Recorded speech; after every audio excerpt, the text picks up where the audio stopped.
So, hi, welcome once again to M5's English language learning program, Let's Speak English. I'm Gav Duncan, and I'm here on your TV to help you learn English.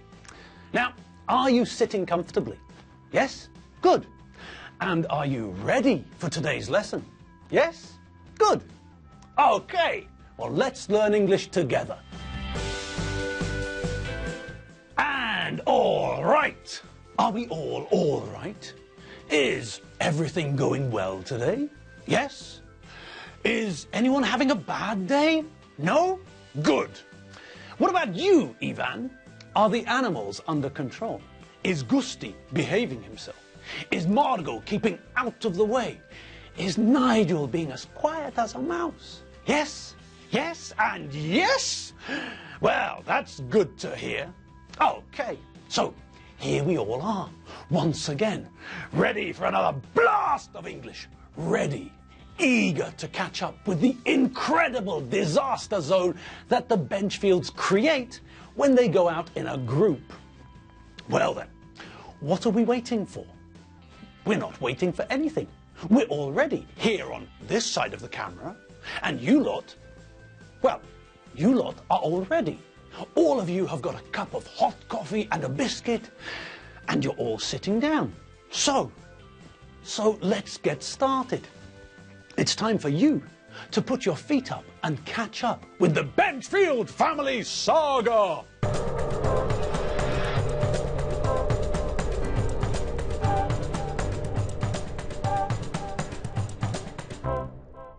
All right, here we go. First, there's still something we have to look at before we can catch up with the Benchfields. We just need to quickly run over a couple of things that we heard in the last couple of lessons. After that, we can dive in straight into the world of the Benchfields. But first, let's check that we're all on the same page regarding some of the language we saw. Now, the first thing I want to have a look at is the word fishy. Now, I know that we talked about this last time, but I'd like to make sure that it's all clear. Okay, so we all remember that we can use the adjective fishy as a normal, common adjective to describe something which is connected to a fish. A fishy smell or a fishy taste, for example. I remember once, many years ago, I went to a restaurant in Budapest with Avi. Okay, there's nothing particularly special about that, is there? No, not really. But I ate something there which I can't forget. Now, as I've told you before, in my opinion, fried cheese is one of the best foods in the world. They don't have fried cheese in Britain. Nobody ever thought of it. Nobody ever worked out that it was a fantastic idea. I don't know. Maybe now people in the UK know about fried cheese. Maybe all over the UK there are people sitting down to eat fried cheese now. I don't know. But when I lived in the UK, there was no fried cheese. When I first came to Hungary, I first saw the words fried cheese on a menu in a restaurant somewhere. And I couldn't understand the words. The combination of words. Fried cheese? Fried cheese? The words didn't tell me anything. I couldn't understand how it was possible. How can somebody fry cheese? All of the fried food that I ate was, well, different. Chips, you know, fried pieces of potato. Fine, I can understand chips. I grew up in the UK. We used to have fish and chips all the time. The fish was fried and the chips were fried. And you went to the fish and chip shop, you went to the chippy, and you asked for fish and chips. Maybe you asked for haddock. Maybe you asked for cod. There were other fishes too on the menu, but the two main fishes that people wanted were haddock and cod. And when you got your fish and chips, the chippy, the man or woman who cooked the fish and chips, they put your food into paper, wrapped it up, and then wrapped it in yesterday's newspaper to keep it warm. Then you either took it home and ate at home, or you ate your fish and chips with your fingers, outside, sitting down, or walking somewhere. Now, there were other items of food available in the chippy too. You could buy a saveloy, for example. A saveloy is a type of sausage made of pork. So, it's made from the meat that we get from pigs. Pigs are the animals, and the meat we get from them is pork. If it's alive, it's a pig. If it's a dead pig, then it's pork. Anyway, there were saveloys, big red pork sausages, like this, saveloy and chips. And you could also ask for a battered sausage. This was another pork sausage, but this sausage was dipped in batter and then fried. The saveloy wasn't fried, it was just hot. It was ready to eat. But the chippy put the saveloy into the area above the deep fat fryer where the food could be kept hot. So, if you asked for a saveloy, then it was always served hot. But the battered sausage, that was a different kettle of fish. A battered sausage was a pork sausage dipped in batter and then fried. Okay, and now you're all asking, what's batter? Well, batter is a mix of flour, eggs, and milk or water. When you want to make pancakes, what do? That's right, you make a batter, a pancake batter.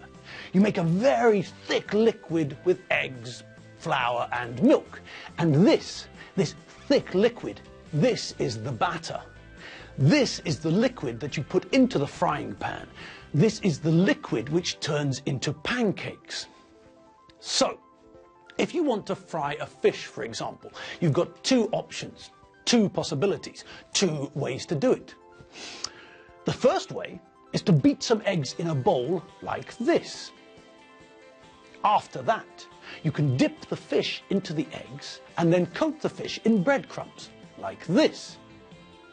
Then, when the fish is coated in breadcrumbs, you can put it into the hot oil and fry it like this. Okay, so that's the first way that we can fry fish. The second way is to use batter, that thick, viscous liquid made of eggs and flour and milk or water. We can take a fish, dip it into batter like this, and then we can put the fish into the hot oil and fry it. So, those are the two ways I know of frying fish. Maybe there are other ways. I don't know. I'm Gav Duncan, not Gordon Ramsay or Jamie Oliver. They probably know other ways, so ask them. All right, back to the sausage. Battered sausage. A pork sausage dipped in batter, dipped in a flour and egg and milk mix, dipped in this thick, this viscous liquid, and then deep fried. Fried in lots of oil. This isn't shallow fried, no. This isn't like when we fry an egg. When we're cooking fish and chips, and when we're cooking battered sausage, then we're using a lot of oil. We're deep frying these things. You do remember those two opposite adjectives, don't you? Deep and shallow? The easiest way to think about them is to think about a swimming pool. In a swimming pool, you have a shallow end and a deep end. The shallow end is where it's possible to stand in the water with most of your body out of the water. The deep end is where there is more water. If you stand in the deep end, then your head will also be underwater. Shallow and deep are related to how much distance we go beneath the surface of something. With a swimming pool, the shallow end tells us that there isn't a lot of distance under the surface at this end. The deep end tells us that there is a lot of distance under the surface at this end. If you can't swim, Don't go into deep water because you can't stand there. In the shallow end, you can put your feet down and stand up. No problem. In the deep end, you have to swim or you'll drown. Okay, so that's shallow and deep. A shallow cut isn't a big problem, but with a deep cut, you might have to go to hospital and get stitches. All right, shallow frying, we're cooking eggs. Fish and chips and battered sausage, that's deep frying, possibly using a deep fryer like this. Okay, and now for the sausage. Prepare yourself. It's not a very attractive sight. Blimey, somebody's hungry. 2 battered sausages. Crikey O'Reilly. Now, I've been talking about food for ages now, and I'm starting to feel a little bit peckish, a little bit hungry. Okay, now, back to the start of the story. We were in this restaurant in Budapest, and I ordered the best food in the world. Fried cheese. Tropische cheese. Dipped in egg, covered in breadcrumbs, and then deep fried. Fantastic. Seriously, that's got to be the best food in the world. Fried cheese. Okay, but on this day, in this restaurant, there was a problem. Things went wrong. I ordered the fried cheese. So far, so good. But then, the waiter brought my food to the table and I picked up my knife and fork, cut into the fried cheese, watched the melted cheese flow out onto the plate, cut off a small piece, pierced the piece of fried cheese with my fork, raised it to my mouth, put it into my mouth and started to chew. Now this is where things went wrong. Things went pear-shaped. There was something fishy going on. Yes, my fried cheese was fishy. It didn't taste of cheese at all. I couldn't taste cheese. All I could taste was fish. I looked at the food to make sure that the waiter had brought me the correct dish, to make sure that the waiter had got the order right. I ordered fried cheese, not fried fish. I don't really like fish. The last time I ate fish was when I was a kid in the UK. But when I looked at my plate, the food on the plate looked like fried cheese. But the taste was fishy. It tasted like fried fish. So, I caught the waiter's attention. I called the waiter over to my table and I told him that my fried cheese didn't taste like fried cheese. It tasted like fried fish. And do you know what he said? You'll never guess. He said that someone before me, another customer, had ordered fried fish. So that was probably why my fried cheese tasted like fish. No apology, no offer to replace my fishy cheese, nothing. He told me why the cheese tasted fishy, turned away and left. I was stunned. I didn't know what to say. I sat there, not eating my fishy cheese, and then, well, of course, when I didn't eat my meal, my fishy cheese, we decided to leave. The waiter brought the bill, we refused to pay for the fishy cheese, and we left in a bad mood. So, that was my experience with some very fishy cheese. And, oh, hang on, we're out of time. Oh, fish cakes. Oh well, never mind. Tomorrow we'll have another crack at it. We'll have another go at catching up with the Benchfields. Always remember though, no eyebrows, no problem. Just like the French say.